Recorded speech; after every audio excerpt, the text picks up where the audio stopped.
Does jiu-jitsu work for all body types? Now, this one is interesting because often we find ourselves in a situation where we say, my body doesn't bend in those directions, my head is too big, my shoulders are too wide, my legs are too short, my arms are too short, my fingers are weird. And we find all these reasonings why jiu-jitsu might not work.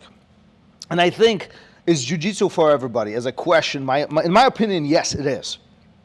Jiu-jitsu actually is for everybody, but not everybody is for jiu-jitsu.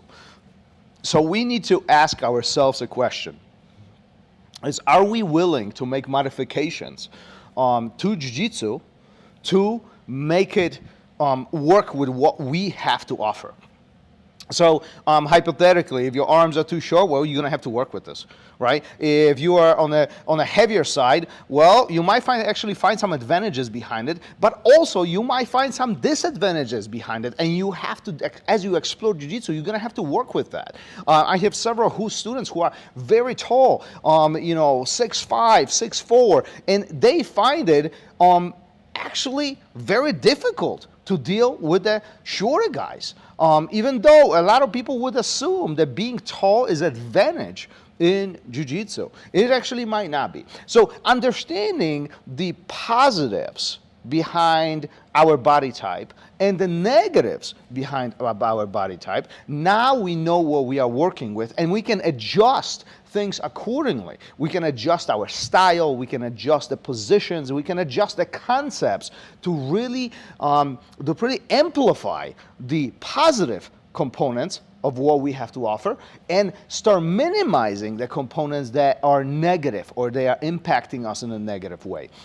Because ultimately, whether you are 5 or 65, you can do jiu-jitsu.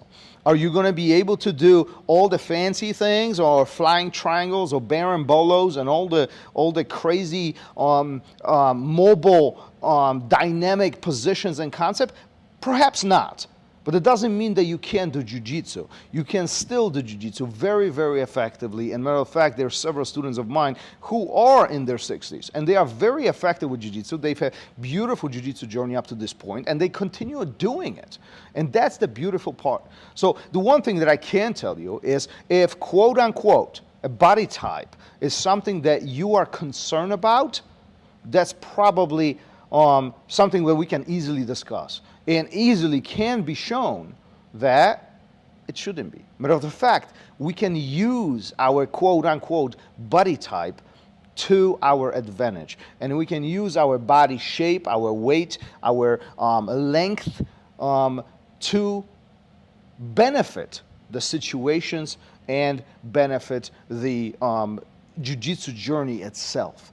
Now, will we find in these extremes, when we find ourselves on a heavier side, on a very, very small side, when we find ourselves on a very tall side or very, very short side, can these components be obstacles? Absolutely. I'm not denying that being very short or very little is easy in jiu-jitsu. I'm not denying the fact that being very tall is a huge benefit. No, actually, it might be a hindrance. But the point is, the moment we identify what we work with, now we can actually benefit ourselves. And matter of the fact, the guys who have some of these unusual body types, the moment they understand how to use them to their advantage, they become very, very effective and very dangerous from a jiu-jitsu perspective, simply because others don't know how to deal with them. Imagine this: if your entire class is more or less the same size, same general population size, and there's one person who is much, much shorter or much, much taller. Everybody actually will find it difficult to deal with them because they've never dealt with it. He is the minority.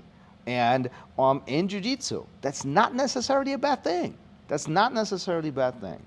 So don't let, quote unquote, your body type discourage you from trying or training jiu-jitsu. Matter of fact, I'm going to encourage you and challenge you to find the positive in it and find how to embrace the benefits of your own body and continue exploring jiu-jitsu. Peace.